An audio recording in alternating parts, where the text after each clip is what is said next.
Welcome, Footy fans, back to Pommy and Oz. Hope we're all doing really well. Make sure you hit that like and subscribe button because we've got the return of the Footy. It's fast approaching the actual season, but we finally had a scratch match to talk about. So I thought we could get into it and have a glimpse of things to come. What I want to do for the rest of the year is try and do 5 talking points from as many games as possible. So we're going to start with Essendon versus the Dogs. Which we saw new recruits, some positional experiments, some tactical standouts and things like that. Essendon eventually running out 19-point winners. But these games are really more about scoreboard and scores and things like that. It's about what's tweaking, what's working, and who's putting their hands up for the start of the season. We'll have a full match review in this video, and we'll dive into 5 takeaways from there. So stay tuned for that. We've got some for both sides. So let's run that intro and get into it. The conditions were a little bit come see, come sa at the Whitton Oval, but it was everything you ever expect from a Melbourne afternoon. In the first quarter, the Bulldogs were on top early. They came out absolutely firing. The Shiel playing in that half-back role is one we'll talk about a little bit. And the Dogs ended up winning that one by 2 goals and looking like they were controlling the game. But then the game completely shifted. Essendon went up in intensity. The contested ball was really a standout, and their ability to move the ball, particularly out wide, really shone out. Isaac Kako looked really strong, combining with Nate Caddy. And Nate Caddy, who we've talked about a lot in the pre-season as one to watch, really looked like he'd been watching these videos. Essendon kicked 5 goals to 1 in that quarter and really flipped the narrative.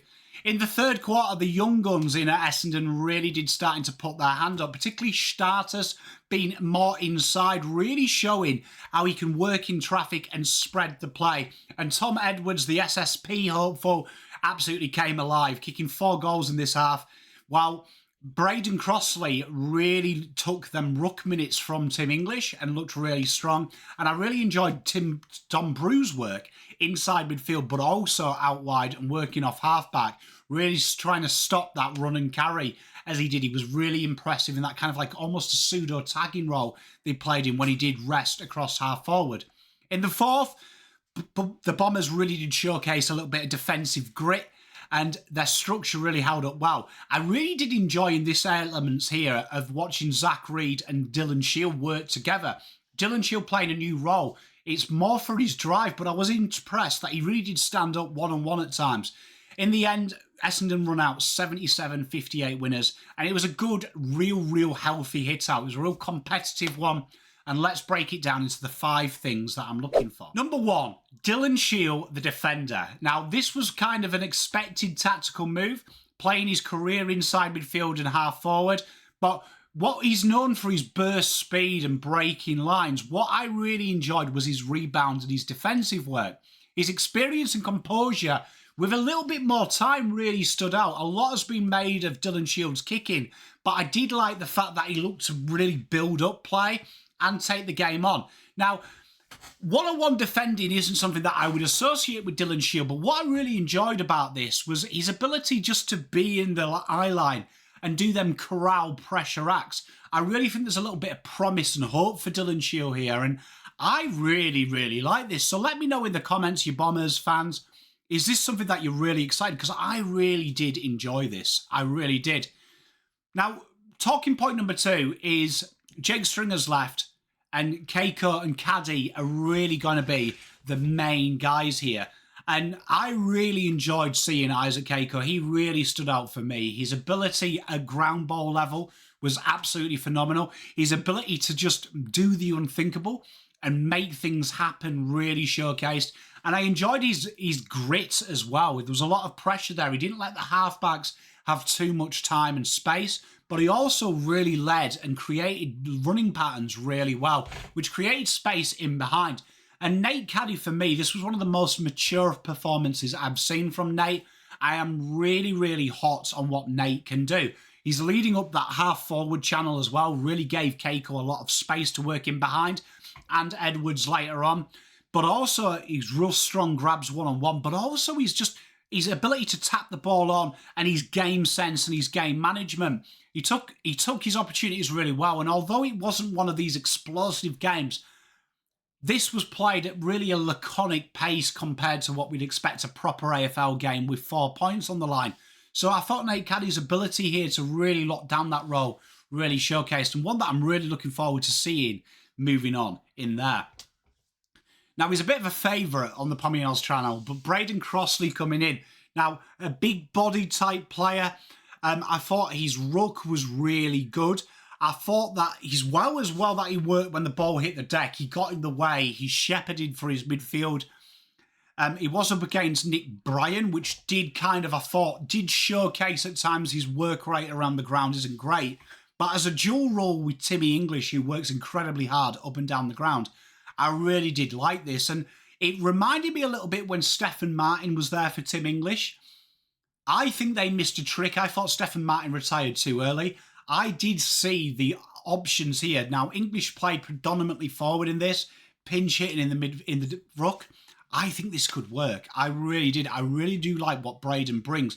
His physicality adds a bit of a different dimension, and it's a real good way of controlling fast-paced games, particularly the way that the Doggies play.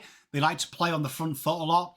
I thought this gave them a real good versatility, so it'll be interesting to see what this guy does in the long term if they do go with him, but I really did like this.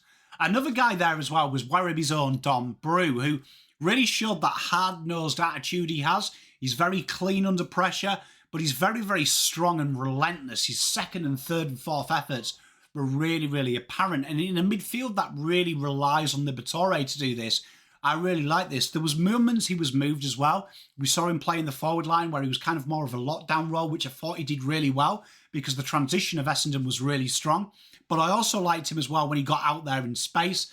Now, Liberatore ain't getting any younger, but I really did enjoy what I saw from Dom Brew, and he's really one that I want you to keep an eye on because I think he adds a different dimension. He's going to be working with Kennedy and Liberatore, who are very good at what they do, so I really did enjoy this little one.